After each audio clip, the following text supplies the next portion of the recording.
Dip cans and diesel, mud tires and smoke.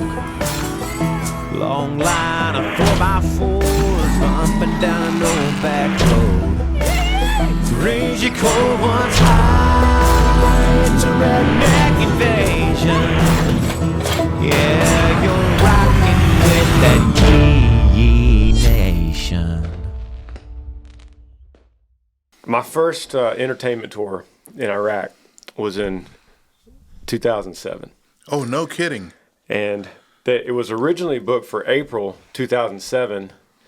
And the week before we were going to leave, the contractor called and said they're canceling because there's too many operations going on. Yeah. It's just too busy.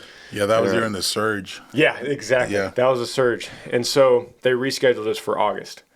So my first tour, we went in August, and I wasn't known. Nobody knew who I was. So we were doing like all these small fobs, and we were hitting two fobs a day for 14 days. We would just go around and go to all these little places. But I remember very specifically in Warhorse, and we had met. We'd been probably gone for 3 or 4 days. You just meet all these people. Everybody's real cool, upbeat. They're like, oh, musicians, awesome. Yeah. You know, everyone has different jobs on the fob. There's a million jobs on the fob. Yeah, you know? And I remember one day, about a 5-truck convoy comes in, and the sergeant major that was taking us around, you know, they open the gates, the guys come in, they park, you know, in the gravel. And the sergeant major's like, oh, I want you to meet these guys because they're not going to be able to make it to your concert tonight because they're going back out. Yeah.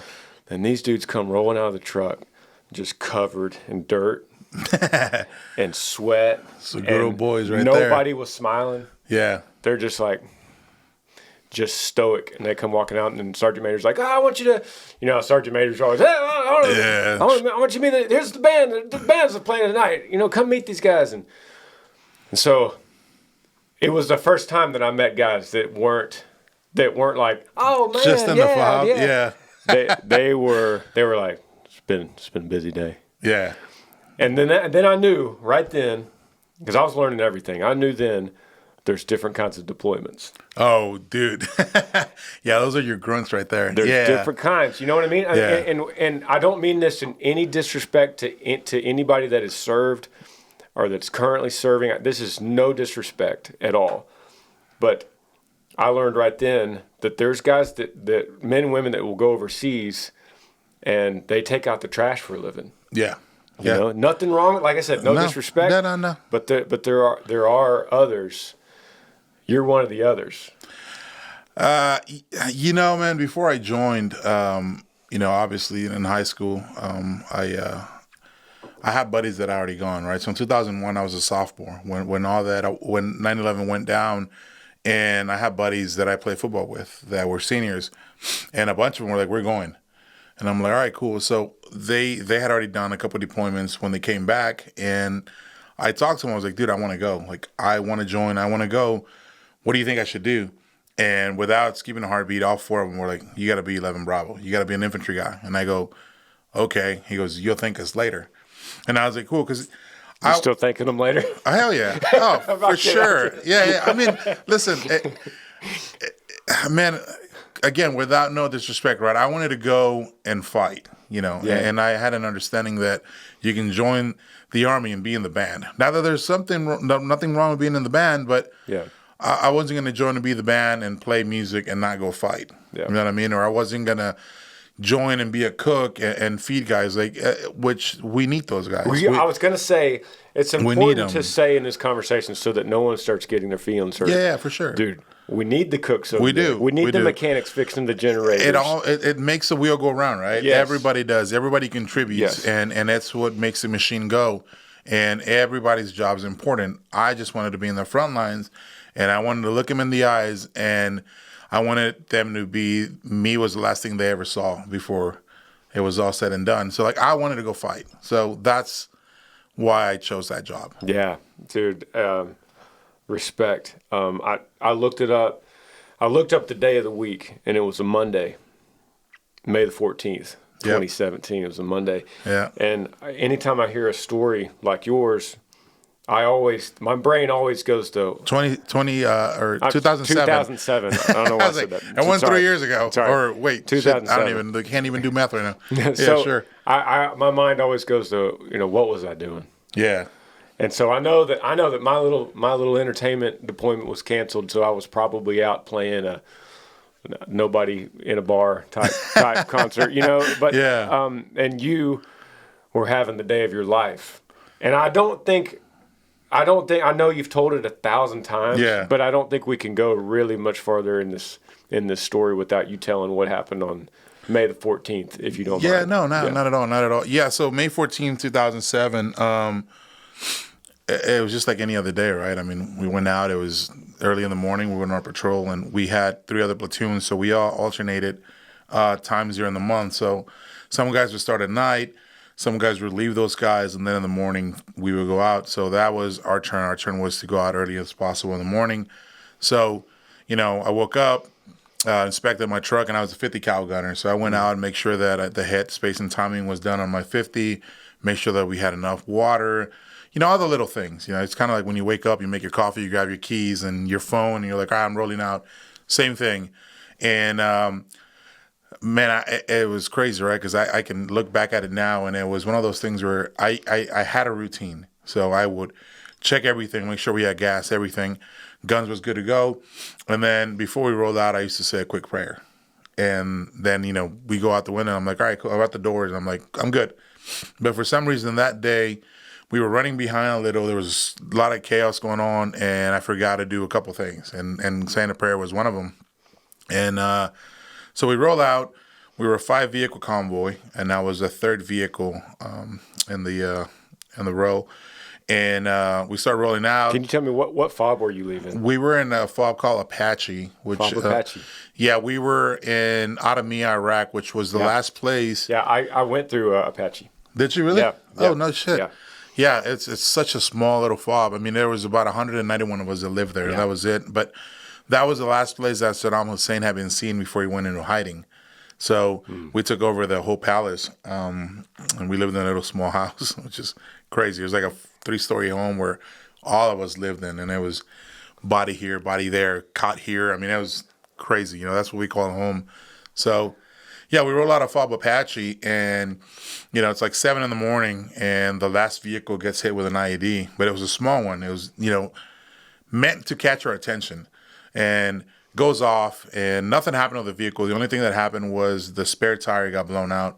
So we pull over, we assess the situation. We're already on alert, and my TC, which is my truck commander, which is my squad leader, Staff Sergeant Campos, hits me on the leg because I'm the gunner, and he goes, "There's your wake-up call or your alarm, wake up." And I'm like, God, here we go. So he reached over, and I used to have my cigarettes in my pocket, and he reaches over and he grabs one.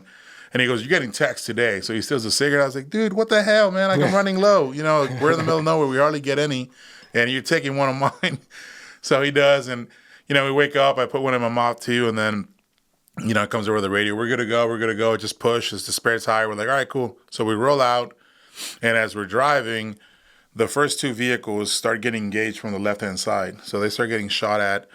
And at that point, the first vehicle had already gone, so he can't turn to where the fire's coming from.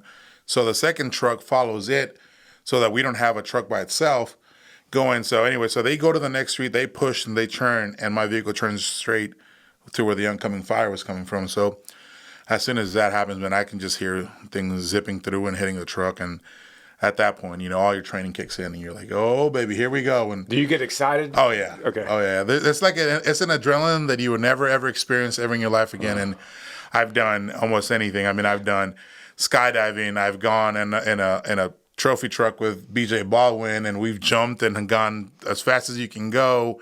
I mean, I've done all these things, and I can never, ever recreate that high ever again. And so we turn, and I start seeing it, and I was like, all right, here we go. So I get on my 50, and I start unloading and drop the few, and that adrenaline kicks in, and all the training is in. So you got the adrenaline high, but you still got to perform your job. And I'm like, here we go, start going. And as we do that, everybody falls back in formation again. So everybody's scanning, and at that moment we start getting engaged from the left-hand side again. So we all turn, and I was the first vehicle, and we go over a bump. And in the back of my head, and I'm trying to process what's going on. I'm like, holy crap, this bump shouldn't be here. We've been in there about 11 months already. And I knew those streets like the back of my hands, man. Like, you could drop me off anywhere and I can get back to the fob. Like, I knew where we were at. And I'm like, wait a minute, that shouldn't be there. Well, I'm trying to process this. IED goes off. It was a command detonate IED. So what they did is there was a house to our left and there was a house to our right. They dug a hole from the right-hand side into the middle of the street and started packing it with explosives. And there was a guy inside with a command detonation that as soon as he saw us, he needed to hit it. Well, he messed up because he needed to hit it as soon as we were in the middle, and that would have probably cracked the truck in half and killed everybody in it. Yeah. But he panicked. He got and nervous. hit. Yeah, he did. And he hit it in the back. So the truck hit on the backside, and we went up in the air, and we came down. And when the truck hit the ground, I'm still standing on the gun, and it all happened so fast. It hits, and I come back down. My legs collapse, and I fall to my right-hand side. And in the back passenger seat was Specialist Harkey, and Harkey was killed on the spot with the IED, just killed him. And I remember looking at him and seeing him, and his eyes were just white, man. Like, they were just foggy, and I was like, damn, Harkey's gone. And as I did that, there's a weird thing about the soul when it leaves the eyes. Yeah, I mean, they say the window to the soul. That's a true statement. Yeah, without a doubt. Don't know how to explain it in any other way. I mean, not at all, it's man. It's a spiritual thing about it. Yeah, and I looked at him and I was like, damn. And I remember looking over and I saw Catterton, which is our driver, and then Fleming was on the other side, and they both jumped out of the truck and they were both on fire. And it was crazy because it was like the movies, man. Like, when things slows down but everything's happening so fast. It was the exact same thing. I saw Catterton on fire, and then I looked over and I see Fleming and he's on fire, and then he ran behind the truck, so I lost sight of him, so he was gone. And then I lost Catterton. And in the midst of all things, like, I'm laying there, and my truck commander, which is one of my best friends, Campos, was, as the TC, he couldn't get out. His equipment was burned into the seat, and he was attached to it. And he grabbed me, and he's like, get out. And, man, at that point, 11 months in, we've lost a lot of guys. I mean, we had lost a lot of guys, and my faith was very low at that point. Like, I had lost faith in God. I was mad. We really didn't talk that well anymore. And I remember laying down there, and I told Campos, I was like, nah, man, I'm good. Like, this is it. And I don't know if it's brainwash or whatever you want to call it, but in our profession, it's either you come home alive or you don't. There was never a moment where I was like, oh, maybe I'll get injured and come home and live somewhat normal life. That wasn't in my plan. It was, if I was going to die in combat, it was going to be the greatest day of my life, and that was going to be like all the glory that I could have asked for, is to die in combat. So I'm laying there, and he's trying to make me get out.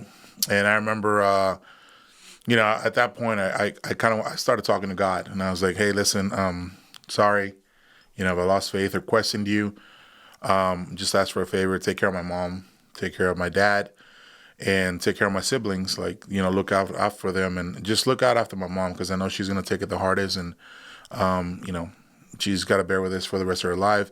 I knew my dad was going to be okay. My dad served, so him and I had these conversations before, and he was like, I figured he was going to be okay. So as I'm having that conversation, Campos is trying to get me to get out, and the door opens in front of him, and it was one of our other buddies that had run up to the front, Taylor, and, he busted out his knife and started cutting stuff off, and he pulled out Campos, and when he pulls him out, I just started hearing rounds going off. So we had enemies coming towards us, like about 30 to 40 of them coming towards us, and it caught my attention.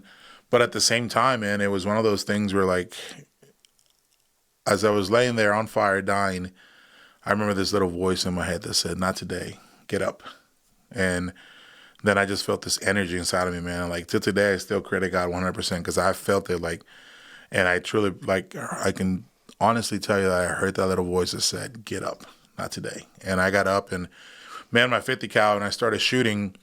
But since there was so much fire coming out of the Humvee and we had extra grenades, we had extra ammunition, I mean, we carried extra stuff for everybody else in case we ever got in a big firefight. We had ammo to give out and all that good stuff. So that started cooking off. And for those that are listening that don't know what cooking off is when the fire is so strong, you know, the actual gunpowder and then the explosives and things that are just going to go off. It's just, you know, the heat is what happens. And I remember a grenade went off and it just peppered my whole right side. And I was like, oh, shit, here we go. And there was enemies on the rooftop, so I started shooting. And then a round cooked off in the barrel of the 50 cal and exploded and just everywhere. So I just remember covering my face. And at that point, I was like, all right, I need to get out. You're like, the sitting duck. I mean, you're the gunner. Yeah. And, you know, just trying to give a little bit of support with fire. Burning. Oh, yeah. And you're firing on top of it. Yeah, a little bit. But yeah. Yeah. All right. Just setting the scene here. Yeah. So at that point, you know, as a gunner, you're always taught to get out of the gunner's hatch, and then, you know, it's about 6 feet high. So you jump into the front of the hood and then down, or, you know, you can jump in the trunk and then down, whichever one works. Well, the fire was so heavy on both sides. If I would have jumped in the front, I would have gone straight down with the engine, and that would have been it. And the same thing in the back. So I jumped to the side, and as I jumped to the side, I managed to grab my AR. But when I hit the ground, you know, I was so badly burned and still on fire that when I hit the ground, both of my femurs broke. So I had both femurs just break. And I remember, and I looked at me, and it just, something hurt. And I just started looking at me, and I'm on fire. So I do the whole stop, drop, and roll. And let me just tell you, it doesn't work. Whoever invented that lied to us because it doesn't work. So I start doing it. It's not working. And then out of nowhere, Kushno, which is one of our other buddies, comes over and he's like, "Close your eyes." I'm like, "Why?" And he just peppers me with a fire extinguisher and everywhere. And he turns me off. And he's like, "I'll be right back. I'm going to go get the medic." And I'm like, "All right, cool." So I start pushing myself away from the car, from the vehicle, because I jumped down and it was right there. And I can still feel the flames of the Humvee coming towards me. So I roll over. And I start scanning, and I look at the rooftop, and I can see people. And I start take a couple of shots, and I take a couple other shots, and then I run out of ammo. I mean, I only had 30 rounds in my mag. Actually, 29. I never really loaded it all the way up. And at that point, man, it was like a scene of Black Hawk Down, because I remember just looking up, and I saw 2 helicopters, and I'm like, holy crap, this is the fastest medical evacuation in the history of Iraq. Like, they're coming to get us already. Well, what had happened was there was 2 Black Hawks and the AO in the vicinity, and they happened to see the smoke, so they came to check it out. Like, you know, what's that? And then they saw, and they were able to make contact with the guys on the ground. So they established communication, and they're like, "Yeah, we got hit with an ID. This is what's going on." And the guy goes, "Oh, here they come." So there's about 30 to 40 of them coming down the streets, all packed, man, like with RPGs, everything you can think of. And these guys just came down and smoked them all. I mean, just, it was awesome. But that's all I saw. I didn't know what was going on at that time. It's brass falling everywhere, and I'm like, what? I was like, here we go. I'm getting out of here. And then I see them leave. I'm like, where y'all going? Well, they were running out of fuel because they were doing those runs for us, and, you know, they weren't even supposed to be there. So they went back and refueled, and then they were coming back. But as all that's going on, I'm sitting there, and Staff Sergeant Nunez, which is one of the other guys, runs by me, and he's running, and he looks down, and he's like, you know, he caught that look like, oh, and I'm there, and like just sitting there, and he goes, "Are you alive?" And I was like, I think so. And then he's like, "Oh my God." So he grabs me, and I was like, "Dude, I think my leg's broken." And then, you know, he takes a quick glance, and, you know, all this stuff's going on, and he goes, No, you're fine. And I'm like, okay. So he picks me up, and I'm putting all my weight on him. So we start walking, you know, and we get to the Humvee, and he's like, "All right, I'm going to have to let you go for a little bit because I got to open the door." And, you know, for those that don't know, an Up Armor Humvee, the doors are about 500 pounds. I mean, they're heavy. They're heavy. So he lets go of me and he opens the door. And when he does, my legs re-break. And all I remember is I saw him, I saw the Humvee, and I remember hitting and I saw the sky. And then he comes over to me, he's like, oh my God. And all I can think is like, I told you my legs are broken. And then he's like, why aren't you in pain? I'm like, you know, I credit it to adrenaline. I mean, the adrenaline was so high that, you know, I couldn't really feel it. I really didn't know the extent of my injuries. And so he puts me in the Humvee, and the driver that we had was his first day in Iraq, was his first day out the wire, was his first driving in combat and seeing combat. And he was a replacement, you know, like we had lost so many guys that we were starting to get little replacements here and there. So he's screaming and he's scared, and I don't blame him. I mean, like, How old is he? Probably 18, 19, How old something are you? like that. I was 21. Yeah. So like, old. That's kind of Right. old in the military. You're Right. 21. You're like, oh man, look at that dinosaur, you know. And so I'm sitting there, and he's screaming and yelling, and I'm just trying to get a sense of what's going on. And I mean, I did what anybody else would have done. I reached over and I slapped him, and I said, "Shut up!" I was like, "Shut up and give me the radio." Gives me the radio, and I start giving accountability to our company. So I'm like, "Hey, I got 2 wounded, or I got 3 wounded. I got 1 dead. We're getting ready to push. You know, open the gates as you see us coming in."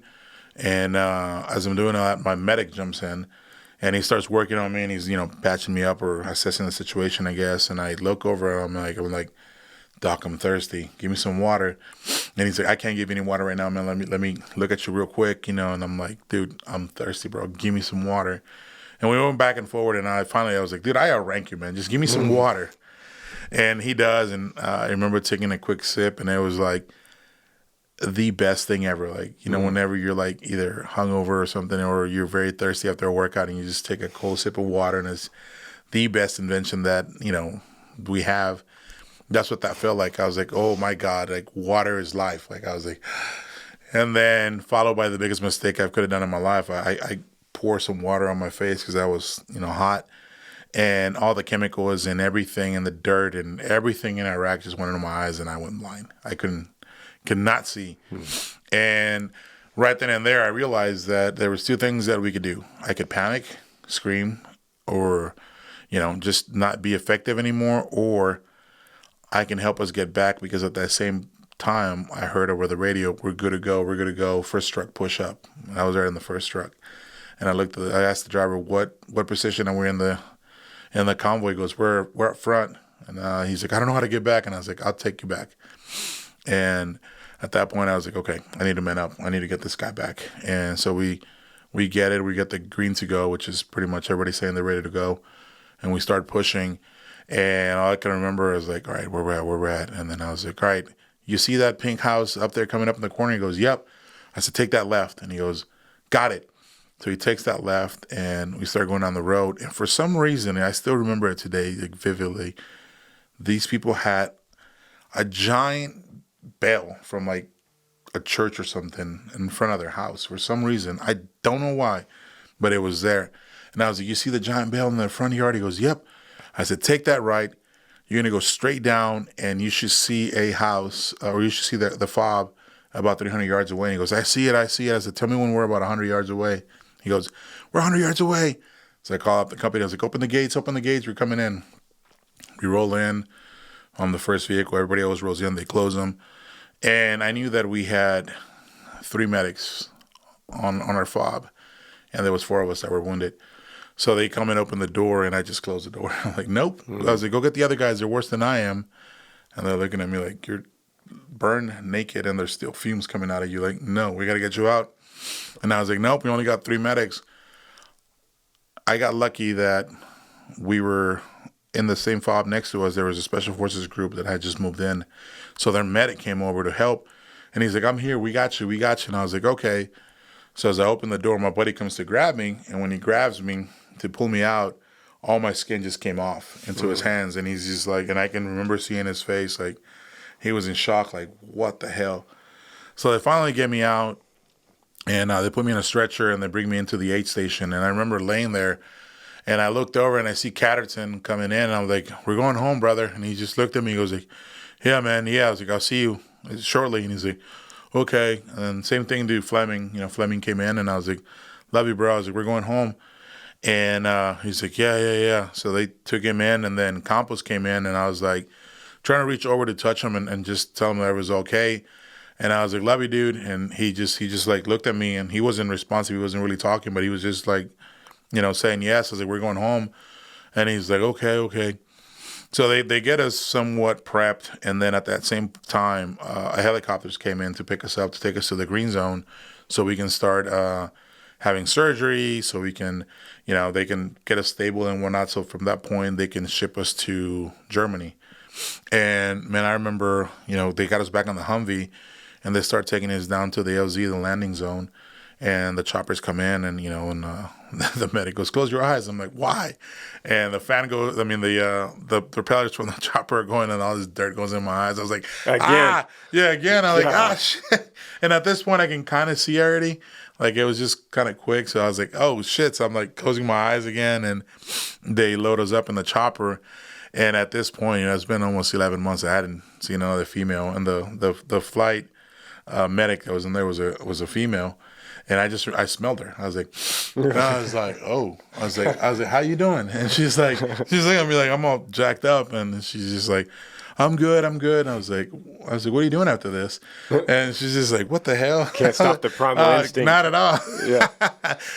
So that was kind of crazy. I ended up linking up with her down the road, and like she's just like, you're crazy. And I was like, cool, whatever. I'm gonna take a quick break. Be right back with the story. Yeah.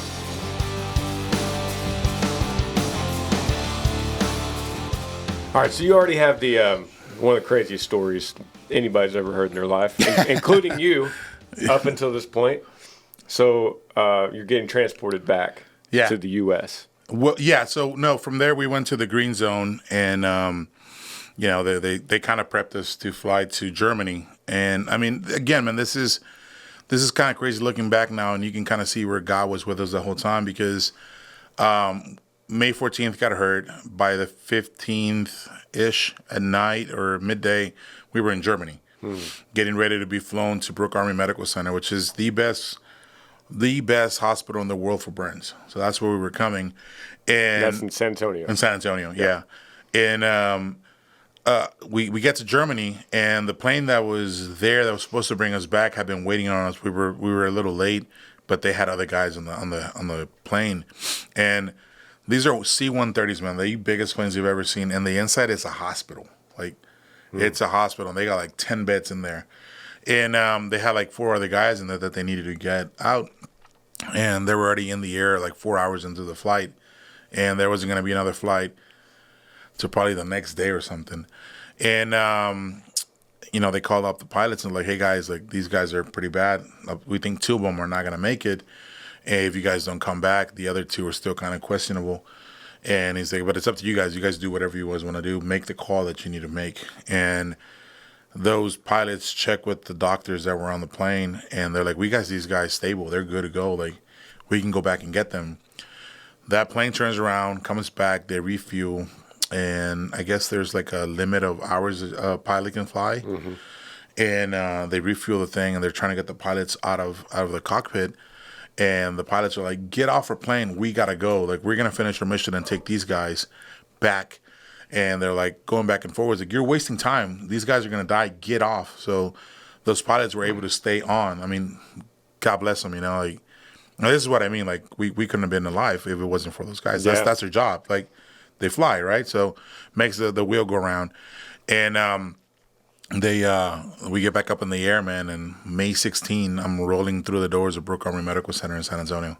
Like, that is crazy time, man. Yeah. So as a result of it, I had 75% burns, 3rd and 4th degree burns to the body, and I had a metal torso amputation on my right leg, which is just the toes that were gone from the grenade that went off. And then 9 years later, I'm doing this dumb 22-mile road march with all these other guys, and we're doing it for 22 vets a day or whatever. I'm saying dumb, but to me now it is, because my wound opened up, and I let it sit there for 3 to 4 months, because burns and wounds don't go together. When you're burned and you have a wound, it takes forever to heal. I mean, a long time.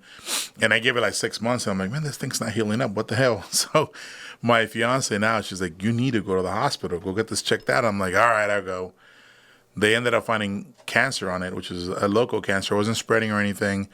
They came in, they took it all out, but they took so much that my leg wasn't closing anymore.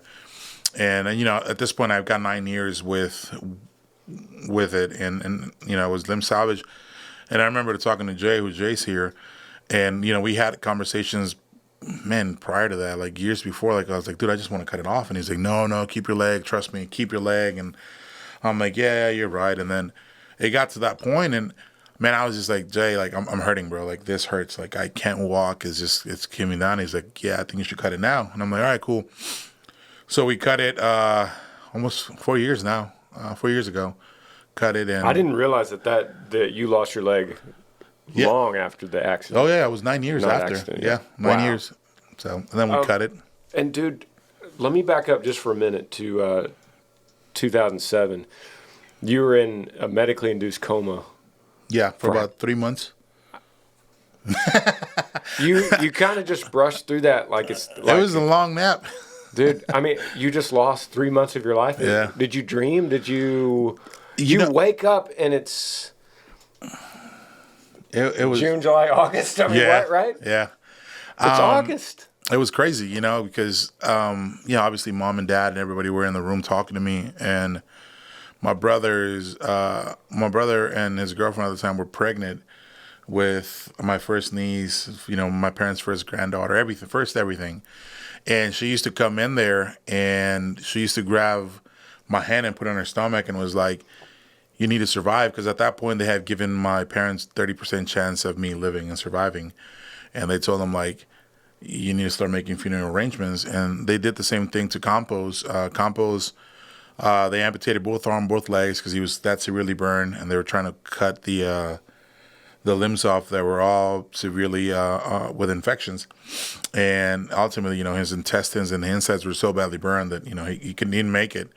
So that they thought I was the same case. They were like, your son's not going to make it. And my parents were like, no, we're not making arrangements. Like, he's going to pull through. And, you know, she used to come in and put her hand on her stomach and just like, your niece Haley wants to meet you. Like, you need to survive. And I remember hearing things like that. And I remember my dad coming in and, you know, my dad just touching me, and my dad would just like say little things like, hey, you got this. Like, keep going. You got it. Push forward. And, you know, I remember hearing my mom praying a lot and crying, and, you know, my brother crying, my sister crying. Like, I remember all these little things. And when I woke up, I was still like on like fighter pilot mode, because I woke up and I looked up. My dad was there, and I'm looking around. My dad's like, what are you doing? I was like, where are my boots? I got to go out. Like, what happened? I got to go back out. And my dad's like, you're home. And I'm like, where's home? And he goes, you're in San Antonio. And I go, San Antonio what? He goes, San Antonio, Texas. And when my dad said, I was like, I'm in Texas. And my dad goes, yeah. I laid back down and slept for a little longer. And then finally came to and realized that what had happened. I was like, oh, damn. Yeah, I got hurt. And So who told you it's August? my dad. When my dad woke up, I was like, what day is it? He goes, it's August 4th or something. I can't even remember the day. And I go, what? He goes, yeah. I was like, when I get hurt? He goes, May. And he goes, and I go, what the hell? He's like, you were in an induced coma, and you've had about 40 surgeries. And I was like, okay. Like, it was kind of hard to take in, because at this point, I mean, all those months were gone, and there's nothing I don't remember them. I don't know what happened. Like, What are they doing to you 40 times? I don't know much about so with the burns, right? Skin grafts, which is what I have on here now. So they were taking the good skin that I have, the 30% of good skin that I had. They pretty much, you know, the little thing that they use for the block of ice when they make those snow cones that just kind of cuts like that. That's what they do. So they peel it off, and a little piece of skin, they're able to stretch it pretty big, and then they put it on you, and they make sure that, like, you know, you grow that skin back up. Because you had no skin. No skin. And so they did that on my chest, on my back, on my sides, some on my stomach, and then my head too. Like, they took skin from my head, and then they started working on everything else. But one of the biggest things with that is infections. Infections are huge with burns. So some of it was skin burns or skin grafts. Some of it was to clean infections out that I was having. Some of it was to put rods in my legs because they were both broken. And I mean, I had about 4 rods all the way down on my legs for a couple of months to make sure that everything healed properly. I had wound bags, which is, they put this what is it, Jay? Like a foam, right? The wound bags is just like this. It's like a foam, right? And it goes over you, and they cover it with plastic, and it seals in, and then they has a vac on this side, and what that vac's doing, it's grabbing all the blood that's coming out and everything, and it makes your stuff heal a lot faster. So all those things, and then they have to take me to the shower because they have to scrub the dead skin that's on the grafts. So they got to scrub that off so the other skin below it can grow better and faster. And so it was that. And the whole time you're asleep. Yeah.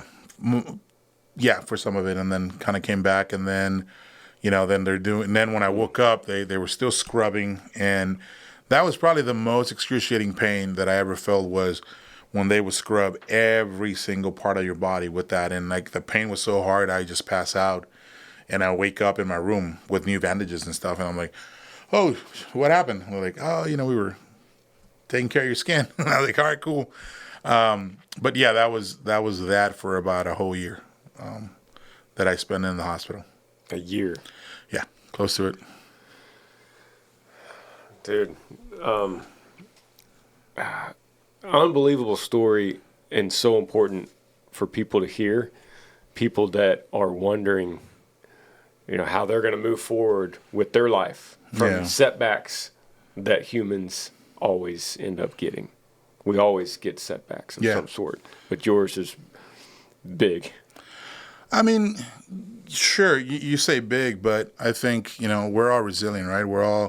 We all have that in us. I don't think people realize it. And you don't necessarily have to go through what I went through, right? I mean, it could be something else, a car accident or something that you got to come back from it. And everybody's struggles are so much different than mine. It just happened that happened on my job.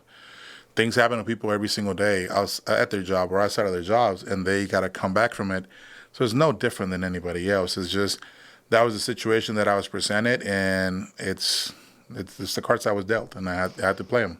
I've heard your story several times, and the thing that comes up a lot is your parents, and I don't hear you talk a lot about the specifics of them, but it feels like from your stories that they were a big foundation on you and your mentality. Because, I mean, you downplay it, you're super humble, but you downplay the fact that you have overcome a mountain of adversity. And you play it off like, well, people get in car accidents, people's, but you spent a year in the hospital. Yeah. You lost a limb, 70% burns on your body. Yeah. And you sit here like, it's like life. You just, I got to give credit, besides God, who you've mentioned. It sounds like your parents are pretty awesome people. Oh, yeah, they are. I mean, my mom is just, she's my rock. So is my dad. I mean, they're amazing folks, right? They dropped everything on a dime, man. Like my mom had just opened up a hair salon. She sold it, moved to San Antonio. My dad quit his job, came up, and they took care of me from day one. And there were the people that refused to let me quit. They were like, there was kind of a, put your head down, let's get this shit done, and let's go home. Like, you got this. And if it wasn't for my family, and not only that, man, when you're around the facility that we were at, you see other guys. I mean, there was guys that were worse than us. We have a good buddy of ours named Schlitz. He's burned 98% of his body, missing his arms. And you look at a guy like that walks in and starts laughing and making jokes and stuff, and you're like, what am I complaining about? I'm fine. Like, at least I look cuter than that dude. I'm good. You know what I mean? Like, I got this. So stuff like that, man. And honestly, like, it's just, again, I think people don't realize how resilient we are. I don't think people really push their body to the max when you're presenting a situation, right? And yeah, my family was a big key for me because they were just so supportive. And that's the thing, a lot of people don't see that. Like, people are like, oh, you're this, you're that. But if it wasn't for people in the background, in the back scenes, like I wouldn't be here today. From my friends to my family, everybody at some point in my life has had a big impact in me, and then that's the reason I still hang out with those people, and that's the reason, I always give my parents the credit for it, because it's because of them.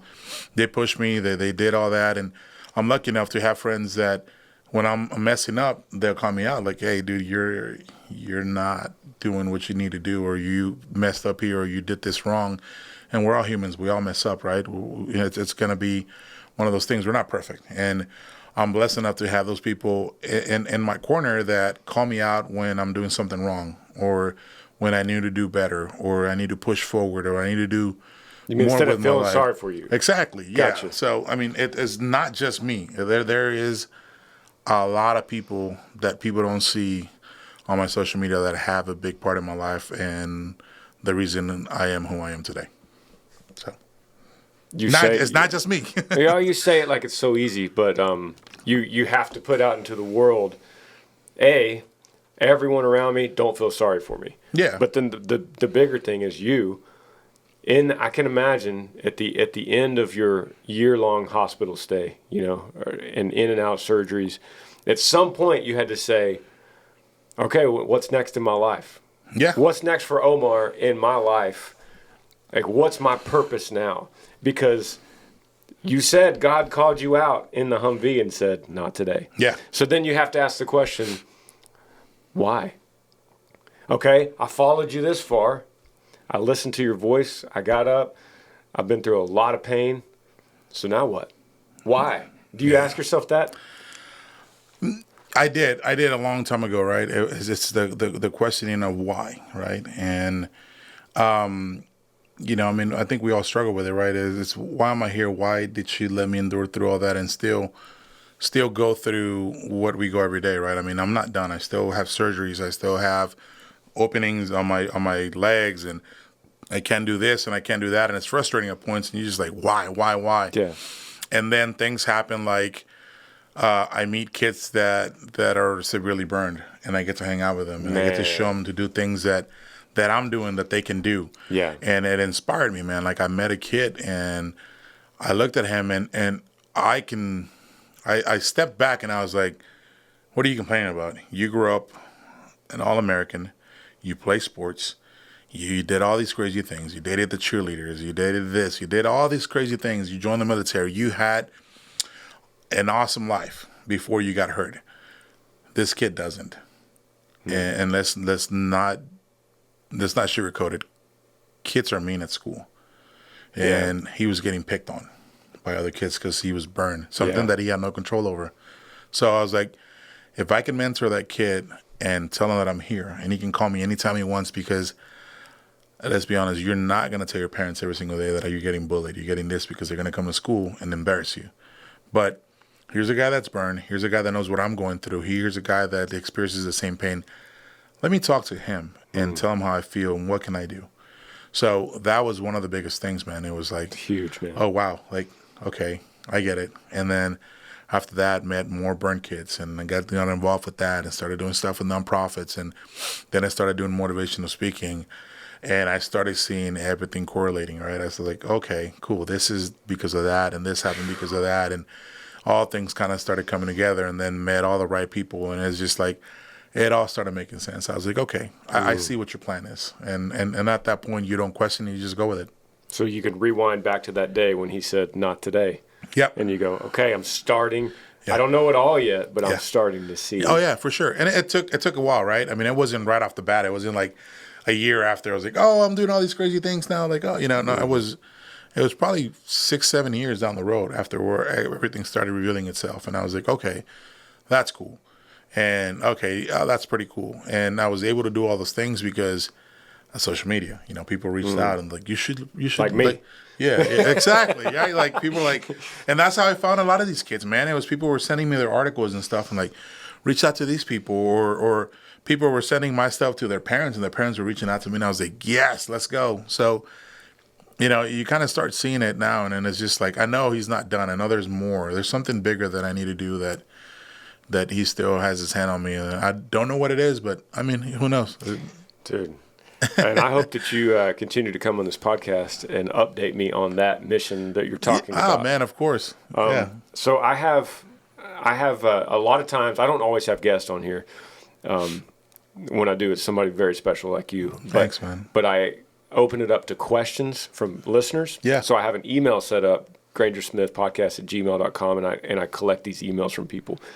And I think it would be cool. And what's crazy is, so many, 90% of the questions aren't about music or anything I do. It's about life and struggling and moving forward and finding answers. And so I think it would be cool if you dove into one of these questions. Come on. And I decided this last night. I was like, man, I'm going to let Crispy answer one of these questions. Which, on a side note, this morning I was like, all right, I'm going to see Crispy, to my wife. Yeah. And she was like, you can't call him that. She's like, you got to call him Omar. And I was like, babe, his Instagram says Crispy. Like, that's obviously what he wants to be called. Yeah, man. So here's a little side story. So Jay, myself, and a bunch of other guys that got wounded from our company in our battalion, we have, the welcome back ceremony for everybody in the unit. So we all flew back to Germany, and, we get back there, and we had a buddy of ours named Kashmir Huerta, and he got injured, and I say all, but he got hit with an IED, and a piece of shrapnel went in from this side to the other side of his temple, and he's blind. And I say that's all that happened to him, but his vision's gone. But it was a little piece of shrapnel that went in one side and the other and went completely blind. And we make our way back there, and we're up there in our barracks. I was on the 3rd floor, and we're out there. I'm in my wheelchair, and I'm talking. And I've always been the loud guy. Like, you can ask any of my friends. I'm like, all attention on me. Like, everybody else, shut up. So I'm talking to all the guys and whatnot, and he's in the other corner talking to his guys, and I hear him go. He goes, Omar, and I look over, and I was like, Huerta, and he's like, come here. So I make my way over there, and he's like, man, I heard what happened to you. And I was like, yeah. And he goes, so you're pretty much Crispy now, huh? And then I was like, dude, I like that. I was like, that's awesome. So from there on, I stuck with it. I was like, yeah. So when people were like, ask me, it's kind of an icebreaker, right? Because people are always like, hey, how you doing? And, it's kind of a little awkward when you shake my hand because it's not there. And then they're like, comes like, what's up? And I'm Crispy. And then they're like, oh, okay, cool. So like they tend to like loosen up a little bit, and then you get into the conversation with somebody. So he's the one that gave me that name, and I mean it stuck, man. Like even my mom, like she'll call and she's like, Omar, and I'm just like, what? Like, oh yeah, that's my name. Okay, cool. Wow. But yeah, that's good. That's good. All right, so I can officially call you Crispy. Yeah, for Amber, sure. if you're listening. All right, we'll take a quick break, and I'm gonna read this question with you. All right.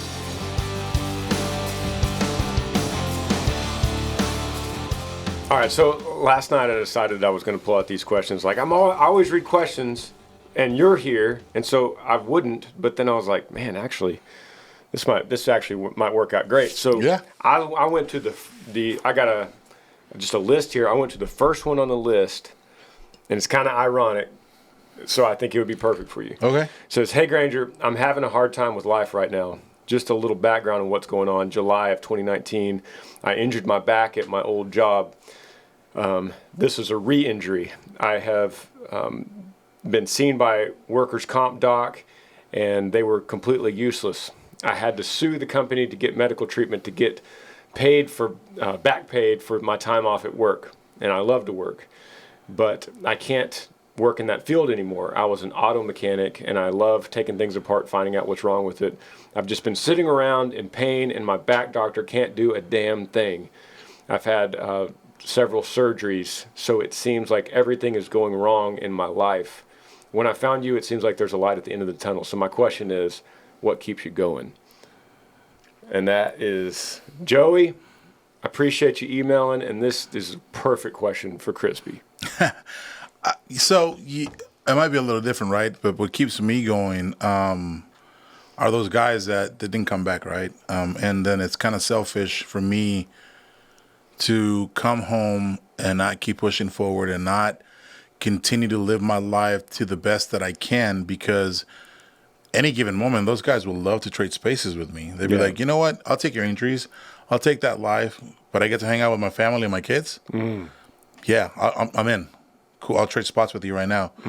So that's kind of what keeps me going, man. And to be honest with you, I mean, again, it's everybody in my corner that has inspired me to do better and has always constantly reminded me of the lives impacted with the stuff that we do and what we put out and the message that we give people. So it's hard. It's hard. I remember there was times where I just wanted to quit and didn't want to do anything. I was in so much pain.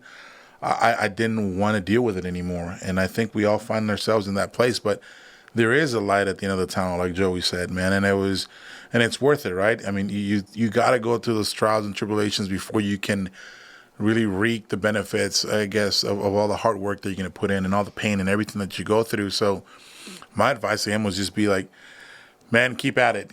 Keep finding. You're going to find the doctor that's going to take care of you, that's going to cure you. And it might not be today or tomorrow. Might take a couple of months, but eventually you're going to pull through and you're going to look back at it and be like, man, that almost broke me, but I'm still here. And then you can share your story with someone else and inspire someone else and keep it going. And that's at the end of the day, that's the goal, right? It's if I can put a seed and inspire one guy and that guy grows up to be, I don't know, the next Tony Robbins or something, and he goes and inspires more people and those people inspire more. At the end of the day, when I leave this earth, I want to look back and be like, you know what? I feel good with what I did. And I hope this was a lot better when I leave than what it was when I was here. Dude, Joey, that's coming straight from the man. And I don't think there could be a better person to answer that question. You say you're sitting around in your pain. I think he summed it up right there. There's a light at the end of the tunnel, as you wrote.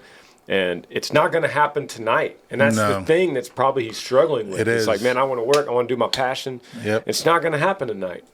But that doesn't mean you quit for something that could happen in 6 months or a year. Or, hey, dude, 10 years. Yeah. It could be 10 years. Yeah, it could be. But you're sitting there with your grandkids in 30 years, and you go, sure, I'm glad I kept going. Yeah, for sure, right? I mean, again, they'll be reaping the benefits down the road. So Yeah, dude. Man, thank you for being on this podcast. Thanks for having me, man. You were on my top of my list to get in this chair. I appreciate it. And I finally got to do it with you. We finally worked out a date. And then I hope we get to do more if you're heading back north. Come on. Times. Yeah, of course. All right, dude. I appreciate you, man. Yeah, brother.